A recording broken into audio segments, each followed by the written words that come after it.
Welcome to Deadlock Character Design Analysis. Here I analyze the designs of Valve's new game so you and I could better understand what makes them work. Important disclaimer, the game is still in the development and many things can and will change in the future. Today our patient is one of the most unnoticeable characters in the game, Pocket.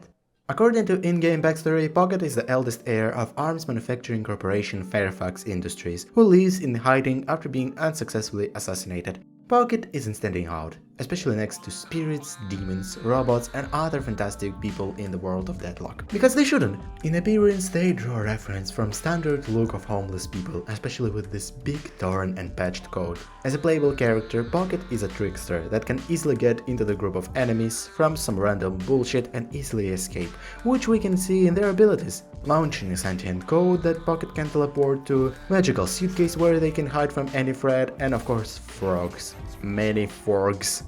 Pocket has a very normal comparing to other characters' silhouette.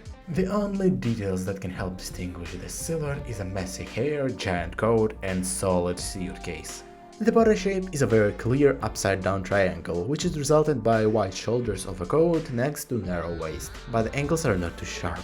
It gives Pocket a more energetic and dynamic appearance than villainous and dangerous that it would have with more sharp angles. The lines also follow the character. They are both straight and curved lines, but curved ones are not too intense. It creates the balance between solidness and flexibility.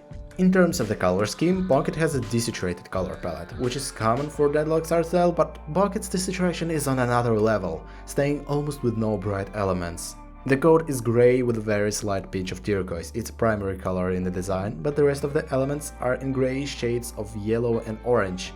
It makes Pocket's color palette complementary, especially with this quietly saturated sienna scarf for creating more contrast.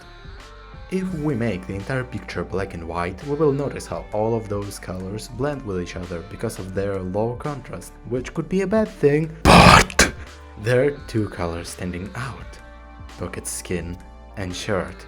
They're noticeably brighter than the rest of the colors, and here's why. The camera is located behind our character, and from there you will see primarily a grey coat and dark hair, which is made to not distract you from the game with many details and colors.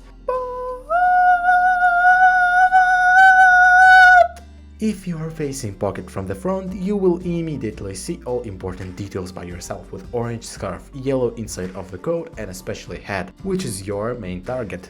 And here comes my favorite part, small and not so details.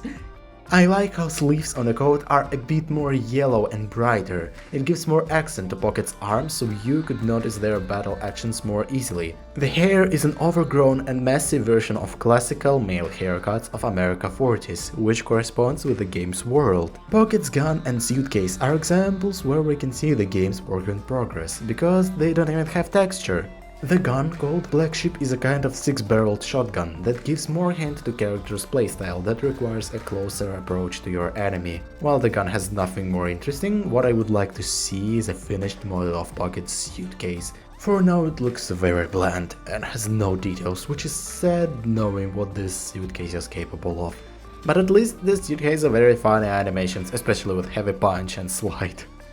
In the end, I want to say that Pocket is a very interesting example of standing out by not standing out. From the vast range of different and bizarre Deadlock characters, Pocket is a very grounded in every detail, starting from the silhouette and colors and ending with micro details. But at the same time looking not out of place and perfectly fitting for the surrounding world of Deadlock, where occult magic mixes with America of late 40s in a wild and chaotic cocktail. What Deadlock character design do you want me to analyze next? Or maybe you want me to analyze character designs from other media? In any case, I'll see you later. Alligator!